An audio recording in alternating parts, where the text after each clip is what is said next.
Hello students, how are you all? मस्त ना? तो जैसे कि आप लोग जान रहे हो, हम लोग ने चैप्टर नंबर 3 को शुरू किया एंड नाउ हम लोग उसमें आगे बढ़ेंगे। प्रीवियस लेक्चर्स के अंदर मैंने आपको सिखाया कि how can we find atomic from the atomic number, groups, period and block. So previous lecture के अंदर मैंने आपको ये सारी चीजें सिखाई थी कि भाई हम कैसे फाइंड कर सकते हैं, कोई भी एलिमेंट का एड्रेस कैसे फाइंड कर सकते हैं, अब ये समझ सकते हो। And today in this lecture we are going to study atomic radius. We are going to study a theory on atomic radius. चलिए तो फिर आज के इस इंटरेस्टिंग वीडियो लेक्चर को शुरू करते हैं। Students, let us study about the atomic radius. Yes, atomic radius. See basically जब हम लोग एटॉमिक रेडियस की बात करते हैं तो पहले ही हमारे जहन में, इट मींस कि हमारे दिमाग में हमें एटम के स्ट्रक्चर का एक डायग्राम रिफ्लेक्ट होता है, ठीक है, जिसके अंदर इस तरह से अलग अलग शेल्स होते हैं। लाओ मैं उसको ठीक से बनाता हूं। लाइक ये न्यूक्लियस है, फिर पहला shell, second shell and third shell. इस तरह से 3 शेल्स हैं।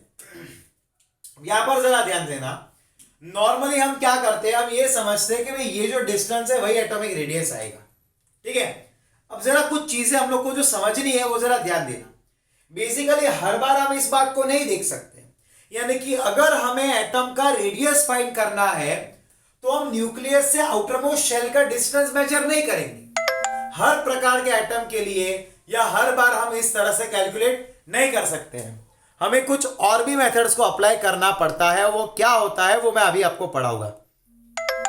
इसके अलग अलग टाइप्स रहते हैं, तो आप लोग यहां पर अटेंटिव रहना तो आपको क्लियर होगा।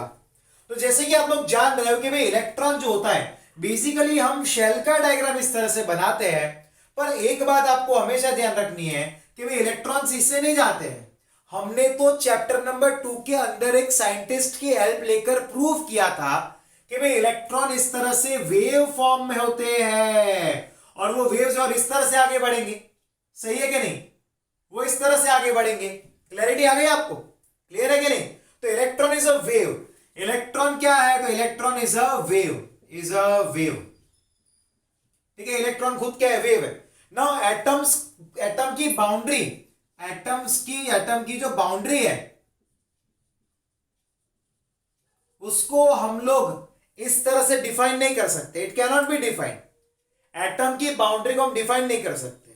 और एक बात हमेशा याद रखना कि आप एटम का रेडियस, अगर कोई भी एटम आइसोलेटेड है, यानी कि अकेला है, सिंगल है, ओनली एच एटम है, या फिर ओनली ओ एटम है, ओनली सी एटम है, ओनली एन एटम है, आप उनका कभी भी रेडियस फाइंड नहीं कर पाओगे। You will never ever able to find the atomic radius of such type of atoms.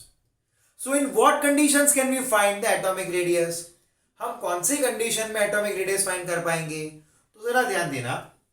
That is, see, bonded state. We can find the atomic radius of the bonded state. Okay, that is the interaction state. Interaction state. Okay. ठीक है, interaction state जो है उस condition में हम find कर पाएंगे। अब जरा ध्यान से देखना क्या होगा। देखो 4 प्रकार के रेडियस होते हैं। There are 4 types of radius and all this radius I am going to teach you in this video lecture only. Today we are going to complete this topic. पहला जो रेडियस है दैट इज कोवेलेंट रेडियस। अब ये किनके बीच में होगा, क्या होगा, हर एक के बारे में मैं समझाऊंगा। This is the first one. Second one है that is van der Waal radius.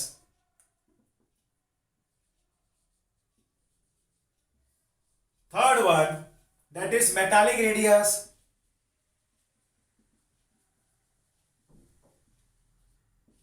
Fourth one, that is ionic radius. That is ionic radius. Okay. तो ये 4 हमारे पास, pay attention here, this are the 4 types of the atom, ठीक है। यानी कि हमें देखना होगा पहली बात तो कि भाई एटम इंटरेक्टिव फॉर्म में होगा, वही रेडियस का फॉर्मेशन कर पाएगा। एटम इंटरेक्टिव फॉर्म में होगा, वही उन्हीं का हम रेडियस फाइंड कर पाएंगे। अब उनका इंटरेक्शन कौन से टाइप का है, यानी कि उनका जो बॉन्ड है वो what is the type of it, that will have to find. Like is it a covalent radius, it's having a covalent bond, और it's having a van der Waals force of attraction, और it's having a metallic bond, और it's having a ionic bond. ये हमें check करना होगा। हम एक के बाद एक हर एक के बारे में डिटेल में पढ़ेंगे। Let us start with the covalent radius. Let me start with the covalent radius, so be attentive here. Covalent radius, okay, let me start with the covalent radius. See, name itself says lots of things. जो नाम है वो काफी सारी चीजें बता रहा है।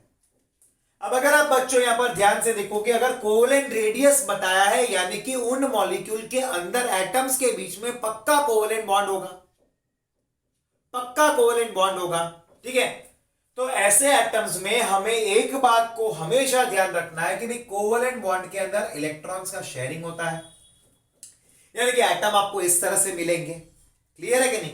एटम हमें इस तरह से मिलेंगे, और ये जो पार्ट दिख रहा है जिसको मैं ब्लू कलर से कलर कर रहा हूं, यहां पर लाइंस बना रहा हूं, उनके अंदर इलेक्ट्रॉन्स शेयरिंग वाले मौजूद होंगे। That will be present in that area, that electrons which are to be share. ऐसे एटम्स के लिए हम लोग न्यूक्लियस टू न्यूक्लियस का डिस्टेंस मेजर करते हैं। ओके, ऐसे एटम्स के लिए हम लोग क्या करते हैं, न्यूक्लियस टू न्यूक्लियस का डिस्टेंस मेजर करते हैं, ठीक है, दैट वी आर फाइंडिंग। और ये जो डिस्टेंस आपको मिलेगा उसको मैंने DAA लिया है। क्या लिया है? DAA लिया है। अब ये जो हमें मिला उसको हम लोग बोलते हैं DAA, यानी कि that is called to be as a bond length. क्या बोलेंगे? That is called to be as a bond length. उसी को हम लोग क्या बोलते हैं? That is called to be as a bond length, ठीक है। अब इसको हमने बॉन्ड लेंथ बोला। अब इसपे से अगर ऐसे मॉलिक्यूल के अंदर जिनके अंदर एटॉमिक यहां पर कोवेलेंट बॉन्ड का फॉर्मेशन हो रहा है, उनका अगर आपको एटॉमिक रेडियस फाइंड करना है तो हम क्या करेंगे? तो यहां पर आर कोवेलेंट हमें क्या फाइंड करना है? उसका रेडियस फाइंड करना है। R covalent is equal to, क्योंकि कोवेलेंट रेडियस फाइंड करना है इसका, दैट इज आप कर लो DAA डिवाइड बाई 2। आपने क्या कर लिया इधर? DAA डिवाइड बाई 2 कर लिया, तो आपको सीधा उसका रेडियस मिल जाएगा, ठीक है। अब ये कौन सी कंडीशन में था कि जब दोनों का, यहां पर जरा चेक करना, एटम्स यहां पर क्या है कि एटम्स आर डिफरेंट। अगर दोनों, मान लो कि यहां पर क्या हो रहा है, तो अगर एटम सेम हुआ, यहां पर किसके लिए है, तो अगर दोनों एटम सेम हुआ, ये एटम ए है और ये भी एटम बी है, यानी कि फॉर सेम एटम्स, किसके लिए है? सेम एटम के लिए है बच्चों। किसके लिए है ये? तो ये सेम एटम के लिए है। This is for the same atom. अब यहां पर ध्यान देना बच्चों, पे अटेंशन हियर। ये सेम एटम के लिए हुआ, ठीक है, this is for the same atom. अब यहां पर गौर करने वाली बात यह है कि अगर एटम बदला, तब सेम एटम यानी कि H2 है, Cl2 है, Br2 है, I2 है, N2 है, ये सारे सेम एटम के लिए हुआ। लेकिन अगर एटम डिफरेंट हुआ तो, एटम्स आर डिफरेंट, अगर एटम्स डिफरेंट हुए तो, एटम्स आर डिफरेंट, अगर एटम डिफरेंट हुआ तो क्या? अगर एटम डिफरेंट हुआ तो, अब उसमें मान लो पहली कंडीशन है कि दोनों एटम का इलेक्ट्रोनेगेटिविटी सेम, दोनों एटम की इलेक्ट्रोनेगेटिविटी यहां पर सेम है। लाइक मैंने ए एटम लिया है और बाजू में मैंने लिया है बी एटम। ए एटम लिया है और बाजू में मैंने लिया है बी एटम। अब उनके बीच में जो डिस्टेंस होगा, उनके न्यूक्लियस टू न्यूक्लियस के डिस्टेंस की बात कर रहा हूं, that is DAB equal to क्या आएगा? RA plus RB, RA plus RB आएगा, ठीक है, RA प्लस RB। अब उसमें सेकेंड कंडीशन क्या हुआ? मान लो कि ऐसा हुआ है, मान लो कि ऐसा हुआ है कि भाई इलेक्ट्रोनेगेटिविटी में डिफरेंस है, इलेक्ट्रोनेगेटिविटी इज डिफरेंट, तो क्या आएगा? इलेक्ट्रोनेगेटिविटी अगर डिफरेंट हुआ, यानी कि मान लो कि भाई एक कंडीशन ऐसा लिया कि A is greater than B, अगर हमने लिया, यानी कि A एटम की जो इलेक्ट्रोनेगेटिविटी है वो ज्यादा है एंड B एटम की इलेक्ट्रोनेगेटिविटी कम है, क्या होगा, यहां पर एक एटम, दो एटम, ये ए है ये बी है, इसमें क्या होगा, शेयरिंग ऑफ इलेक्ट्रॉन होगा। अब इन कंडीशंस के लिए आपको हमेशा याद रखना है that is D A B equal to R A plus R B, फिर क्या आएगा -0.9, क्या आएगा चाहिए माइनस चाई बी, ओके चाहिए माइनस चाई बी, इसको वाई नहीं बोलते। अब ये चाहिए चाई बी क्या है, तो यहां पर ये जो है बच्चों that is the electronegativity of A, उसकी वैल्यू लिखनी होगी। जैसे फ्लोरीन का इलेक्ट्रोनेगेटिविटी 4 होता है तो उसका वैल्यू 4 लिया आपने, उसी तरह से अलग अलग एटम्स के इलेक्ट्रोनेगेटिविटी होते हैं ना, ठीक है। और बी एटम ये क्या है, तो इलेक्ट्रोनेगेटिविटी ऑफ बी आएगा, क्या आएगा, इलेक्ट्रोनेगेटिविटी ऑफ बी आएगा। क्लैरिटी है, इधर क्लैरिटी आ गई आपको, सबको समझ में आया। तो ये पहला टाइप का, यानी कि ऐसे एटम जो कोवलेंटली बॉन्डेड एटम है उनके लिए अगर हमें रेडियस फाइंड करना है तो इस मेथड से करते हैं, इस फॉर्मेट से करते हैं। This is the format of it. ये पहला टाइप खत्म हुआ। दूसरा टाइप करते हैं that is van der Waals radius, क्या आएगा, वांडर वाल्स रेडियस आएगा। ये दूसरा टाइप है जो हमें पढ़ना है, ठीक है। तो पहले मैं आपको 1 मिनट का टाइम दे रहा हूं, आप जरा ध्यान से यहां पर नोटिस करिए, चेक कर लो, रीड कर लो, स्क्रीनशॉट ले लो। मैं 30 सेकंड्स का टाइम दे रहा हूं, 1 मिनट तो नहीं पर 30 सेकंड्स दे रहा हूं, आप जल्दी इसको वाइंड अप करो।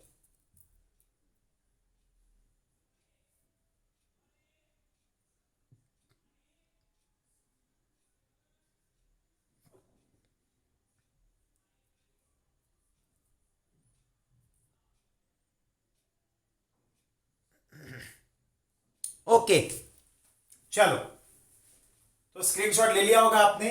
अब आगे जाते हैं, अब हम सेकेंड टाइप लेंगे that is van der Waals radius.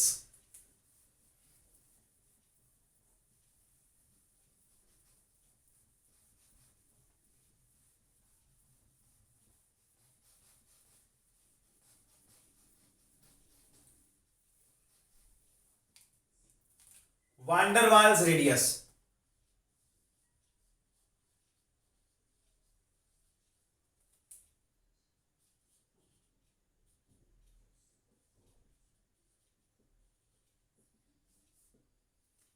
Van der Waals radius. अब देखो बेसिकली वांडर वाल्स यहां पर क्या होता है, विदाउट एनी बॉन्ड, यहां पर कोई बॉन्ड नहीं है, यहां पर सिर्फ एक प्रकार का अट्रैक्टिव फोर्स है, यहां पर कोई बॉन्ड नहीं है, बस एक प्रकार का अट्रैक्टिव फोर्स है। जैसे ये मान लो कोई भी एक मॉलिक्यूल मेरे पास है, ये ए बी है और यहां पर ये ए बी है, उनके बीच में जो अट्रैक्टिव फोर्स प्रिवेल करता है उसको हम लोग वान डर वाल बोलेंगे। लाइक ये H2 मॉलिक्यूल लिया, ये H2 मॉलिक्यूल है और ये H2 मॉलिक्यूल है, उनके बीच में तो डिस्टेंस होगा, ठीक है कि नहीं। तो हम लोग इसको कैसे फाइंड करते हैं, तो वान डर वाल रेडियस को फाइंड करने के लिए यहां पर आर वी डब्ल्यू लिया, V W that is equal to, क्या करेंगे हम लोग, that is equal to D H2 dot H2, यानी ये डिस्टेंस मेजर किया डिवाइड बाई 2 कर लिया, तो हमें मिल जाएगा आंसर। क्लियर है कि नहीं, हमें मिल जाएगा आंसर। क्लैरिटी आ गई सबको। मान लो इसमें ये ऐसा हुआ है कि भाई हमारे पास इस तरह से ये ए है, ये बी है, ये बी है, ये ए है, ये ए है, ये बी है।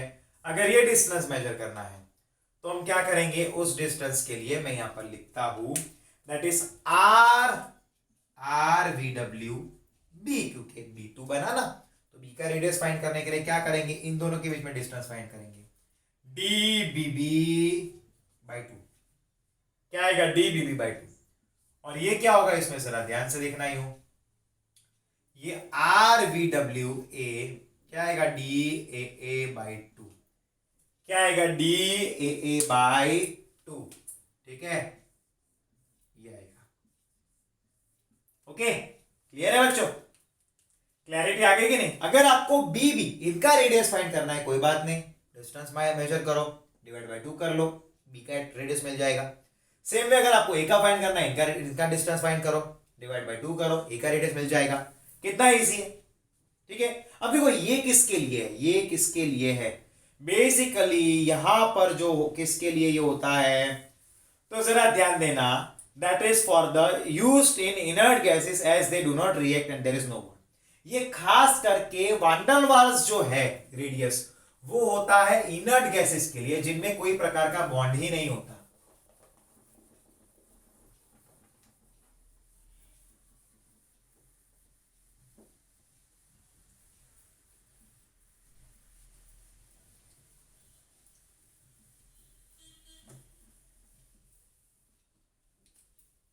Pay attention here.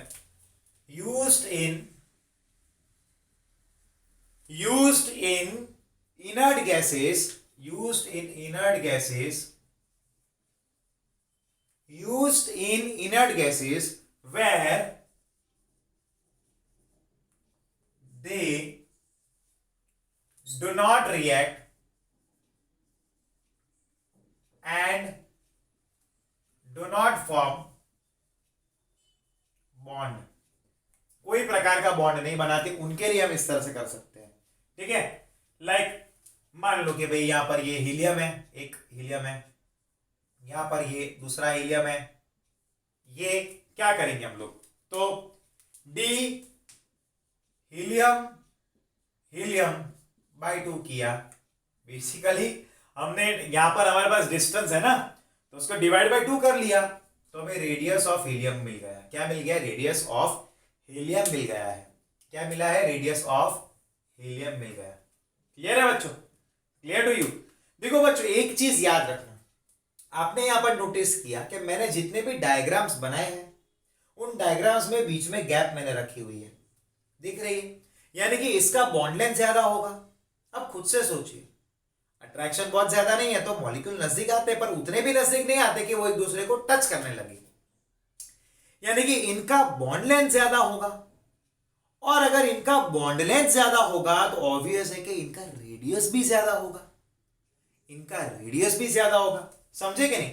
तो एक बात हमेशा याद रखना कि यहां पर आपको अगर क्वेश्चन पूछे, अगर मान लो कि भाई क्वेश्चन आपको पूछा जाता है, you are being asked which radius will be greater, which radius will be greater, कौन सा रेडियस ज्यादा होगा, तो क्या आएगा, तो आर वांडरवाल का रेडियस ज्यादा होगा, आर वांडरवाल का रेडियस ज्यादा होगा आर कोवलेंट के कंपैरिजन में। आर वांडरवाल का रेडियस ज्यादा होगा आर कोवलेंट के कंपैरिजन में। क्यों, उसका तो रीजन मैंने आपको समझा ही दिया है। उसका रीजन ये है कि यहां पर आर वांडरवाल की अगर हम बात करते हैं तो वो डिस्टेंस ज्यादा है, बॉन्ड लेंथ ज्यादा है, और उसी रीजन की वजह से ऐसा हुआ है कि वहां पर उसका रेडियस भी ज्यादा बन जाता है। ठीक है, its radius is also more. अब तीसरा एंड आखिरी है, वो है मेटालिक रेडियस की बात है, दैट इज मेटालिक रेडियस। देखो आयोनिक बॉन्ड के बारे में तो हमने ऑलरेडी आगे ही पढ़ लिया है। ठीक है, मेटालिक रेडियस की बात करते हैं। देखो मेटल के जो एटम्स होते हैं ना वो बहुत ही पैक रहते हैं, पूरी तरह से पैक रहते हैं एकदम, उनका क्लोज पैक स्ट्रक्चर रहता है और उनके बीच में मेटालिक बॉन्ड होगा। अब देखो उनका अगर आप डिस्टेंस देखने जाओगे ना तो बहुत छोटा मिलेगा आपको। ठीक है, उनका डिस्टेंस जो है उसको DMM लिया, क्योंकि ये एटम भी मेटल का है, ये भी मेटल का है, तो DMM बाई 2 कर दिया, तो आर मेटालिक मिल गया मुझे। क्या मिल गया है, आर मेटालिक मिल गया। अब देखो ये पैकम पैक क्यों रहते हैं, एकदम नजदीक कसे हुए क्यों रहते हैं, तो आप मान लो कि भाई कोई भी एटम ले रहे हो, यहां पर ये उसका न्यूक्लियस है, यहां पर उसका आउटरमोस्ट इलेक्ट्रॉन घूम रहा है। अब ये जो इलेक्ट्रॉन है ना, तो यहां पर भी एटम होगा, यहां पर भी एटम होगा, यहां पर भी एटम होगा, यहां पर भी होगा, या नीचे भी होगा, यहां पर भी होगा, यानी कि एक इलेक्ट्रॉन, एटम का जो आउटरमोस्ट इलेक्ट्रॉन होगा वो आजू बाजू के सारे एटम के न्यूक्लियस के न्यूक्लियर फोर्स से अट्रैक्टेड रहेगा। समझे कि नहीं? ये एटम है, उसका जो आउटरमोस्ट इलेक्ट्रॉन है वो उसके आजू बाजू के सारे एटम्स के न्यूक्लियस के अट्रैक्टिव फोर्स से की वजह से वो अट्रैक्टेड रहेंगे, बॉन्डेड रहेंगे। समझे कि नहीं? और उसी रीजन की वजह से वो इलेक्ट्रॉन यानी कि वो जो एटम है वो खींच नहीं पाएगा, बाहर नहीं निकल पाएगा, और वो पूरी तरह से कॉम्पैक्ट होगा। यहाँ पर क्या हो जाएगा, कॉम्पैक्ट होगा। तो एक बात तो आपको ध्यान देनी पड़ेगी, हमने यहाँ पर 3 प्रकार के यहां पर रेडियस पढ़ लिए हैं। हमने पहले तो पढ़ा दैट इज आर कोवेलेंट। अगर कोवेलेंटली बॉन्डेड एटम्स हो तो उसके लिए क्या होगा रेडियस। उसके बाद हमने क्या पढ़ लिया, तो हमने पढ़ लिया है दैट इज जिसको हम लोग बोलते हैं that is van der Waals radius. उसके बाद हमने क्या पढ़ा, तो हमने पढ़ा that is the metallic radius. हमने तीनों प्रकार के रेडियस को यहां पर कंप्लीट कर लिया। We have completed all the 3 types of radius here. अब अगर हमको ये क्वेश्चन पूछा जाए कि भाई ये तीन में से हाईएस्ट रेडियस कब मिलेगा, कौन से प्रकार के एटम का होगा, ये चीजों को ध्यान रखना। मैं जो पढ़ा रहा हूं वो आगे काम आएगा, ठीक है। इनर्ट गैस के बारे में मैंने आपको क्या बताया, वो कैसे होते हैं, तो वो van der Waals force of attraction से कनेक्टेड रहेगी। बॉन्ड तो उनमें होता ही नहीं है। क्यों नहीं होता, क्योंकि इनर्ट गैस जो रहता है उसका आउटर मोस्ट ऑर्बिटल जो रहता है वो ऑक्टेट कॉन्फ़िगरेशन का होता है, यानी कि पूरी तरह से भरा हुआ पैक्ड रहता है। तो वो तो क्या करेगा, तो वो तो कभी भी बॉन्ड फॉर्मेशन नहीं करेगा। तो उन मॉलिक्यूल्स के बीच में थोड़ा थोड़ा अट्रैक्टिव फोर्स होता है, और उस अट्रैक्टिव फोर्स को हम लोग क्या बोलते हैं, van der Waals force of attraction बोलते हैं। क्या बोलते हैं, van der Waals force of attraction बोलते हैं, ठीक है। तो यहां पर अगर आपको कभी भी क्वेश्चन पूछा जाए कि भाई यहां पर हमारे पास 3 प्रकार के जो बॉन्ड है उनमें सबसे ज्यादा बॉन्ड लेंथ किसका, बॉन्ड लेंथ किसका, तो होता है वो वान डेर वाल्स का। फिर उससे कम किसका, तो उससे थोड़ा कम रहता है that is for the metallic का, और सबसे कम रहता है दैट इज कोवेलेंट का। अब याद करिए ना बच्चों, मेटालिक में कैसे रहते हैं, एटम इस तरह से रहते हैं मेटालिक में, ठीक है। फिर वान डेर वाल में इस तरह से रहते हैं तो डिस्टेंस बढ़ गया। पहले तो वान डेर वाल की बात करते हैं। वान डेर वाल में इस तरह से होंगे, यानी कि डिस्टेंस हाई होगा तो रेडियस हाई मिलेगा, बॉन्ड लेंथ हाई तो रेडियस हाई ना। फिर मेटालिक में इस तरह से होगा, और कोवेलेंट में तो अंदर अंदर क्या होते हैं, थोड़े से कसे हुए रहते हैं, अंदर की तरफ अंदर इंटरसेक्टेड रहते हैं वो, बराबर के नहीं। तो उसका तो डिस्टेंस और कम होगा तो उसका बॉन्ड लेंथ भी कम होगा। अब अगर इनका बॉन्ड लेंथ कम हुआ है तो उनका रेडियस भी तो कम मिलेगा, यानी कि हाईएस्ट रेडियस वान डेर वाल्स वाले जो रहते हैं उनका रहता है, उससे कम रेडियस मेटालिक का, और सबसे कम रेडियस कोवेलेंट का होता है। और ये बहुत ही ज्यादा इंपॉर्टेंट बात है जो आपको हमेशा याद रखना है। This is very very important thing that you have to always remember, ठीक है। You have to always remember, ये बहुत ही इंपॉर्टेंट है। This is very very important, ठीक है।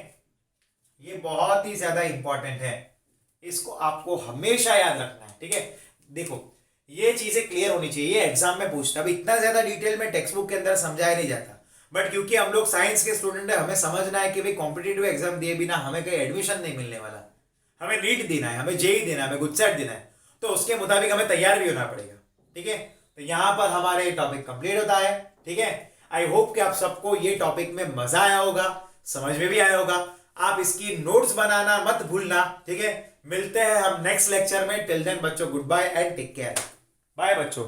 नेक्स्ट वीडियो लेक्चर के अंदर मैं आपको atomic variation in atomic radius शुरू करवाऊंगा, और तकरीबन अब मुझे ज्यादा नहीं बट 4 से 4 जितने वीडियो लेक्चर की जरूरत है, और फिर हमारा ये चैप्टर खत्म हो जाएगा, ठीक है। Max to max 4 video lecture चाहिए, यानी कि इसी वीक के अंदर हम इस चैप्टर को कंप्लीट करेंगे। Okay students, good bye and take care.